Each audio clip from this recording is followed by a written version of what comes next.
नमस्कार, यह स्त्रीवाणी है और आप सुन रहे हैं साहित्यिक समाचार सुधा तिवारी से।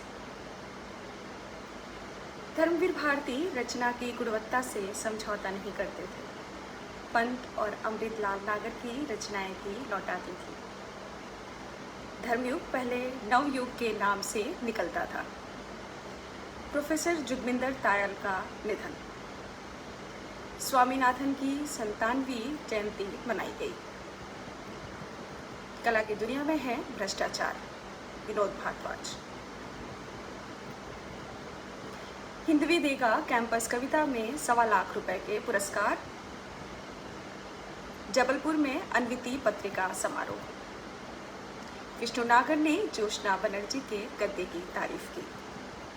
अब सुनिए खबरें विस्तार से।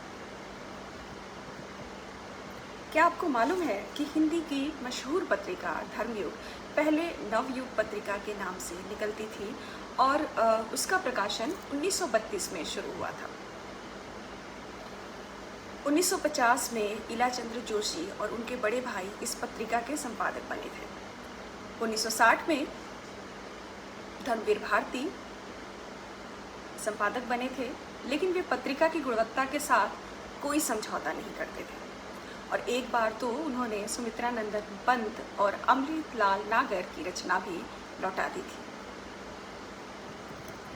धर्मवीर भारती के जन्म शताब्दी वर्ष में रविंद्र श्रीवास्तव, सुनील श्रीवास्तव और टिल्लन रिछारिया द्वारा संपादित पुस्तक धर्मवीर भारती की शख्सियत और पत्रकारिता पुस्तक में यह जानकारी दी गई है।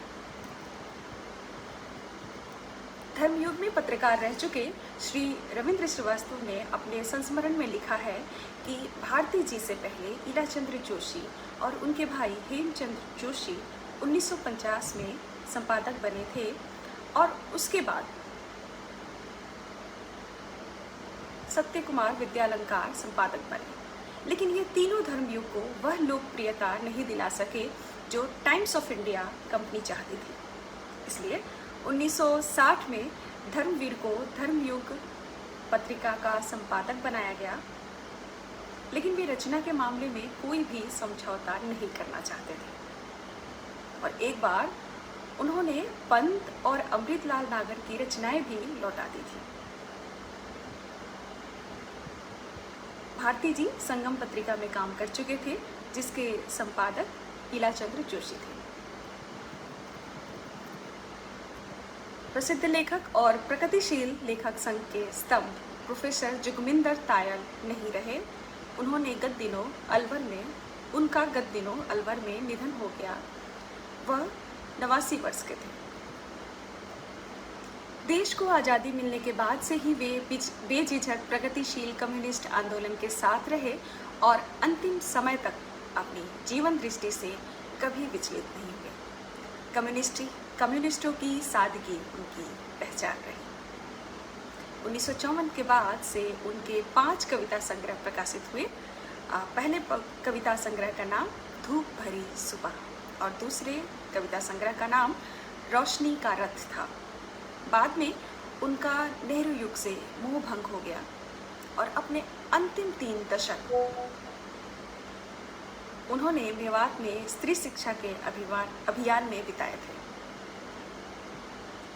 वे अलवर मेवात शिक्षा एवं विकास संस्थान के अंतिम समय तक अध्यक्ष रहे और भाईचारे की संस्कृति के लिए काम करते रहे।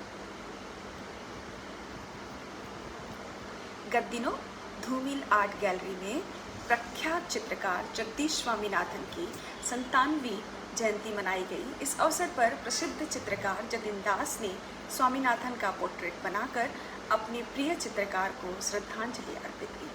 समारोह में प्रख्यात कला समीक्षक प्रयाग शुक्ल, विनोद भारद्वाज, स्वामीनाथन के पुत्र हर्षवर्धन, श्रुति टंडन और यूसुफ ने अपने आत्मीय संस्मरण सुनाए तथा सुप्रसिद्ध कवि एवं संस्कृति कर्मी अशोक वाजपेयी, गिरधर राठी, गगन गिल, जोशना बनर्जी अडवाणी और पूनम अरोड़ा ने अपनी कविताओं का भी पाठ किया। इसके अलावा अमृता बेरा ने स्वामीनाथन की कविताओं का बांग्ला में अनुवाद भी पेश किया। मेलोरंग नाट्य संस्था द्वारा स्वामी जी की कविताओं की नाट्य प्रस्तुति भी प्रस्तुत की गई। समारोह में विनोद भारद्वाज ने स्वामी जी को याद करते हुए कहा कि वे बहुत सहज सरल व्यक्ति थे और 70 के दशक में बड़े बड़े चित्रकारों से मिलना बहुत ही आसान था, लेकिन आज तो सुबोध गुप्ता जैसे चित्रकारों से मिलने के लिए उनके निजी सचिव से अपॉइंटमेंट लेना पड़ता है। श्री भारद्वाज ने यह कहकर लोगों को चौंका दिया कि अब कला की दुनिया भी भ्रष्ट हो गई है और बड़े कलाकारों की 99% पेंटिंग बाजार में फेक बिक रही है। इसलिए पेंटिंग को अभिप्रमाणित करने के लिए राष्ट्रीय स्तर पर कलाकारों और कला विशेषज्ञों की एक समिति गठित होनी चाहिए। हिंदवी छात्रों में कविता के प्रचार प्रसार के लिए 3 वर्षों से कॉलेज में कैंपस कविता नामक कार्यक्रम आयोजित करता आ रहा है और अब वह 1.25 लाख रुपए के पुरस्कार भी शुरू कर रहा है। हिंदवी से जुड़े चर्चित कवि अविनाश मिश्र ने यह खबर दी है। हिंदवी द्वारा जारी एक विज्ञप्ति के अनुसार हिंदवी कैंपस कविता हिंदवी एक विशेष आयोजन है। अब तक देश के 11 राज्यों के 19 प्रतिष्ठित शिक्षण संस्थानों में हिंदवी कैंपस कविता के सफल आयोजन किए जा चुके हैं। इस आयोजन की शुरुआत हिंदवी ने इलाहाबाद विश्वविद्यालय के हिंदी एवं आधुनिक भारतीय भाषा विभाग के साथ वर्ष 2022 में सितंबर महीने में की थी। इस सिलसिले में हैदराबाद केंद्रीय विश्वविद्यालय, बाबा साहेब भीमराव अंबेडकर विश्वविद्यालय लखनऊ, अलीगढ़ मुस्लिम विश्वविद्यालय अलीगढ़, क्षेत्रीय शिक्षा संस्थान NCERT भोपाल, राम लखन सिंह यादव कॉलेज रांची, विश्व भारती शांति निकेतन, महादेवी वर्मा सृजन पीठ कुमाऊं विश्वविद्यालय नैनीताल, जामिया मिलिया इस्लामिया दिल्ली, दिल्ली विश्वविद्यालय दिल्ली, BHU वाराणसी के साथ मिलकर अब तक हिंदवी कैंपस कविता के आयोजन हो चुके हैं। इस बार ऑल इंडिया कैंपस कविता का आयोजन दिल्ली में 27 जुलाई को सिरी फोर्ट ऑडिटोरियम में होगा और इसकी पुरस्कार राशि है। प्रथम पुरस्कार 51,000, द्वितीय पुरस्कार 31,000, तृतीय पुरस्कार 21,000 और इसके साथ एक प्रोत्साहन पुरस्कार है 2100 की। भारतेंदु काल की गुमनाम लेखिका मल्लिका और बाबू श्याम सुंदर दास को गत दिनों याद किया गया। बनारस के अर्दली बाजार में राजकीय पुस्तकालय में आयोजित एक समारोह में नीरजा माधव ने व्याख्यान देते हुए कहा कि 19वीं सदी की गुमनाम लेखिका 20वीं सदी में अचानक चर्चा में और स्त्री विमर्श में आ गई। उनका उल्लेख मल्लिका देवी के रूप में मिलता है। उन्होंने चंद्रप्रभ पूर्ण, कुमुदिनी और पारस्य नामक उपन्यास लिखा था और बंगला गानों के अनुवाद प्रेम तरंग भी उन्होंने किए थे। भारतेंदु भवन के सामने दक्षिण गली में वे रहती थी और वह बाल विधवा थी। BHU के हिंदी प्रोफेसर एवं युवा आलोचक प्रभात मिश्र ने श्याम सुंदर दास को याद करते हुए अपने व्याख्यान में कहा कि बाबू श्याम सुंदर दास हिंदी के प्रचारक, विस्तारक और उन्नायक भी थे। उन्होंने दुर्लभ पांडुलिपियों की खोज करवाई, कोश बनवाए और हिंदी साहित्य का इतिहास भी लिखा। समारोह में भारतेंदु और श्याम सुंदर दास के वंशज भी थे। मुसोलिनी को ओमकार नाथ ठाकुर ने रुला दिया। गत दिनों प्रख्यात संगीतज्ञ एवं शास्त्रीय गायक ओमकार नाथ ठाकुर को 128वीं जयंती पर याद किया गया। रश्मि त्रिपाठी ने लिखा है कि 15 अगस्त 1947 देश की आज़ादी के दिन ऑल इंडिया रेडियो से वंदे मातरम का प्रसारण होना था। सरदार वल्लभ भाई पटेल के निमंत्रण पर नामी और प्रसिद्ध कलाकार पंडित ओमकार नाथ ठाकुर ने मुंबई के ऑल इंडिया रेडियो में वंदे मातरम की रिकॉर्डिंग की, लेकिन पहले एक शर्त रखी कि वे इसे तभी गाएंगे जब उन्हें यह रचना पूरी गाने दी जाएगी।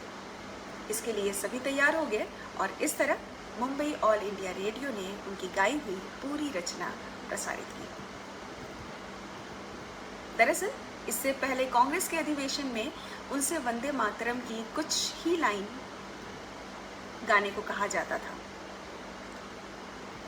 श्री ठाकुर के बारे में महात्मा गांधी भी कहते थे कि पंडित जी अपने एक गीत से लोगों को इतना प्रभावित कर सकते हैं जितना मैं अपने अनेक भाषणों से नहीं कर सकता। उनके बारे में सबसे मशहूर किस्सा इटली के तानाशाह मुसोलिनी को लेकर है। बीटीवी शास्त्री ने अपनी पुस्तक में लिखा है कि मई 1933 में हिंदुस्तान के मशहूर संगीतकार पंडित ओमकार नाथ ठाकुर रोम में थे।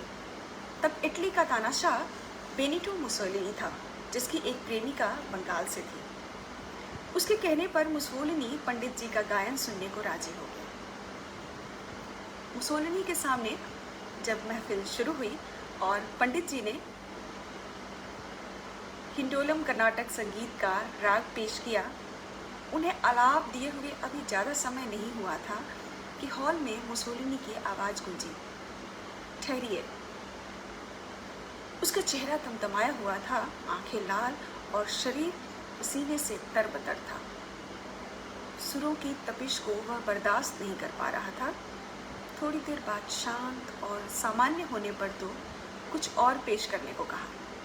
इस बार छाया नट की प्रस्तुति पूरी की तो न सिर्फ मुसोलिनी बल्कि वहां मौजूद सभी की आंखें आंसुओं से भरी हुई थी।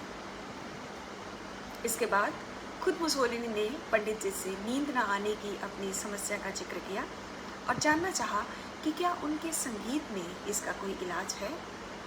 पंडित जी ने कहा, आज रात भोजन में सिर्फ शाकाहार कीजिए, इसके कुछ देर बाद महफिल फिर से सजाएंगे। मुसोलिनी ने वैसा ही किया जैसा पंडित जी ने कहा था। रात को सादा खाना खाने के बाद पंडित जी की अनौपचारिक महफिल का हिस्सा बने। पंडित जी ने जब राग पुरिया का आलाप छेड़ा, उन्हें अभी मुश्किल से 15-20 मिनट ही हुए थे कि मुसोलिनी जम्हाइयाँ लेने लगा और नींद उन पर हावी होने लगी। उनसे बैठा नहीं गया और वह सोने चले गए। ऐसे सोए कि अगली सुबह ही उठे, लेकिन अब तक वे हिंदुस्तानी संगीत की गिरफ्त में आ चुके थे पूरी तरह से। अगले दिन ठाकुर साहब को मुसोलिनी की तरफ से 2 पत्र मिले। एक में उन्हें थैंक्स कहा गया था और दूसरे में उन्हें वहाँ की यूनिवर्सिटी में संगीत का महानिदेशक बनाने का ऑफर था। लेकिन ठाकुर साहब को अपने वतन लौटना था, इसलिए उन्होंने इस प्रस्ताव को विनम्रतापूर्वक लौटा दिया।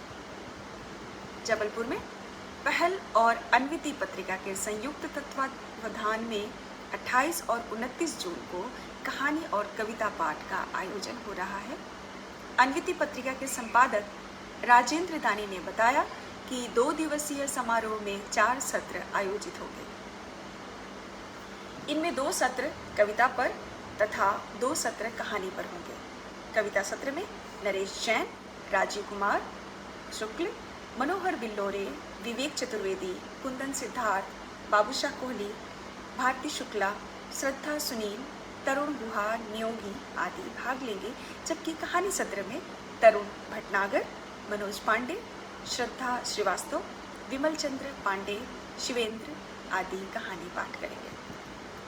इस समारोह में सूरज पालीवाल और वैभव सिंह कहानियों पर बोलेंगे।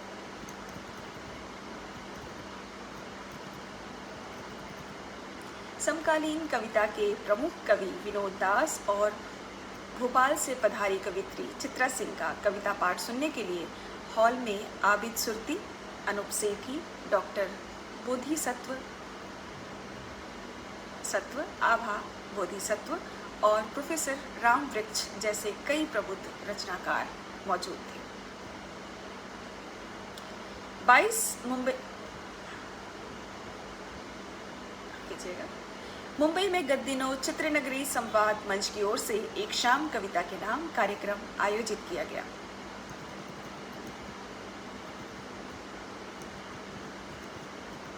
लेखक से मिलिए कार्यक्रम के तहत समकालीन कविता के प्रमुख स्वर विनोद दास पर यह समारोह आयोजित किया गया। इस कार्यक्रम में विनोद दास की गद्य पुस्तक छवि से अलग के एक अंश का पाठ विनीता दास ने किया। यह लोकप्रिय कथाकार गौरा पंत शिवानी के व्यक्तित्व पर केंद्रित एक रोचक प्रसंग था। कवि विनोद दास ने घर परिवार और रिश्ते नातों से संबंधित संवेदनशील कविताओं से कविता पाठ की शुरुआत की। फिर उन्होंने साध्वी, बलात्कार, गुजात जैसी कविताएं सुनाई जिनमें विचलित कर देने वाली सामाजिक सच्चाई थी। चित्रा सिंह ने बताया कि कविता का संस्कार उन्हें अपने पिता विजय बहादुर सिंह से प्राप्त हुआ। सहज सरल भाषा में लिखी गई चित्रा सिंह की कविताओं में प्रेम के सुंदर चित्र और मन की विविध रंगी भावनाओं की असरदार अभिव्यक्ति थी। कुल मिलाकर पढ़ी गई दोनों रचनाकारों की कविताओं को श्रोताओं से भरपूर सराहना मिली। कार्यक्रम में प्रख्यात लेखक और चित्रकार आबिद सुरती, कवि अनूप सेठी और अनेक साहित्यिक जन उपस्थित थे। संचालन देवमणि पांडे ने किया। इस अवसर पर भोपाल से पधारी चित्रा सिंह के साथ उपस्थित पारोमिता षडंगी, प्रज्ञा मिश्र, मंजित सिंह कोहली, शोभा स्वप्निल, हेमंत शर्मा सहित अन्य कवियों ने भी अपनी कविताओं का पाठ किया। हिंदी के सुप्रसिद्ध लेखक पत्रकार विष्णु नागर ने कवित्री जोशना बनर्जी अडवाणी की डायरी की बहुत तारीफ की है। उन्होंने लिखा, इधर गद्य की एक महत्वपूर्ण पुस्तक आई है, वंचनावत। इधर आई गद्य की पुस्तकों में मुझे यह उल्लेखनीय लगी, यह एक ऐसी कवित्री का गद्य है जो अनेक स्थानों पर कविता की दिशा में स्वाभाविक ढंग से मुड़ जाता है। कई बार तो उसे कविता की तरह ही पढ़ा जाता है। गद्य के कविता होने की यह प्रक्रिया कहीं बनावटी और थोपी हुई नहीं है। लेखिका ने इस रचना को डायरी कहा है, लेकिन यह उनकी कोई व्यवस्थित दैनिक डायरी नहीं है। 30 जून को दिल्ली में जनगण कलम चित्र प्रदर्शनी का आयोजन किया जा रहा है। रजा फाउंडेशन और त्रिवेणी कला संगम द्वारा आयोजित इस प्रदर्शनी में गोंड कलाकारों के 30 चित्र लगाए जाएंगे। यह प्रदर्शनी 14 जुलाई तक चलेगी। गौरतलब है कि प्रसिद्ध गोंड चित्रकार जनगण सिंह श्याम की खोज जे स्वामीनाथन ने की थी। और अंत में आपातकाल के विरोध में धर्मवीर भारती की एक कविता।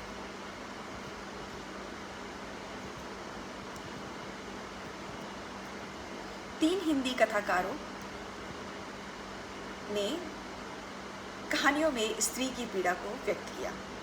हिंदी की चर्चित कथाकार योगिता यादव, वरिष्ठ कहानीकार हरियश राय और हरसुमन सिंह बिष्ट ने गत दिनों अपनी कहानियों में स्त्री की पीड़ा को व्यक्त किया। साहित्य अकादमी द्वारा आयोजित साहित्य मंच कार्यक्रम में इन कथाकारों ने अपनी कहानियों का पाठ करते हुए यह मुद्दा उठाया। सर्वप्रथम योगिता यादव ने अपनी कहानी गंध शीर्षक से प्रस्तुत की। कहानी सारिका और अभिनव के बीच एक प्रेम कहानी पर यह कहानी आधारित थी, जो अभिनव की MiG-21 दुर्घटना के कारण अचानक सारिका के लिए भारी अवसाद का कारण बन गई। सारिका और उसके आसपास के परिवेश के द्वारा लेखिका ने समाज में स्त्रियों के मानसिक स्वास्थ्य के मुद्दे को उठाया है। हरीश राय ने अपनी कहानी अंतिम पड़ाव में सोना घोष के जरिए वृंदावन में विधवा स्त्रियों के जीवन की त्रासदी को रेखांकित किया। हरिसुमन बिष्ट की कहानी अदृश्य पंखों पर उड़ान एक दादी और पोती के संवादों के सहारे पहाड़ के स्त्री जीवन संकट को उकेरती है। कुल मिलाकर 3 कहानियों में स्त्रियां केंद्र में थी, जो अपने तरह से समाज में अपनी उपस्थिति को दर्ज करा रही थी।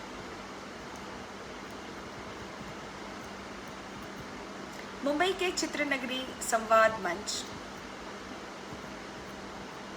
प्रोफेसर राम बख्श की पुस्तक मेरे लिए नामवर सिंह किताब पर चर्चा 29 जून को होगी।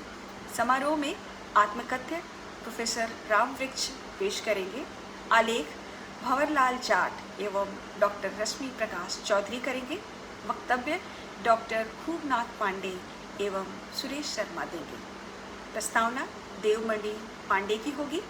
समारोह में लब्ध प्रतिष्ठित कवियों का काव्य पाठ होगा। नमस्कार, ये थी साहित्यिक समाचार स्त्रीवाणी के माध्यम से। हमारे साथ बने रहिएगा प्रत्येक सप्ताह शाम 7 बजे। नमस्कार।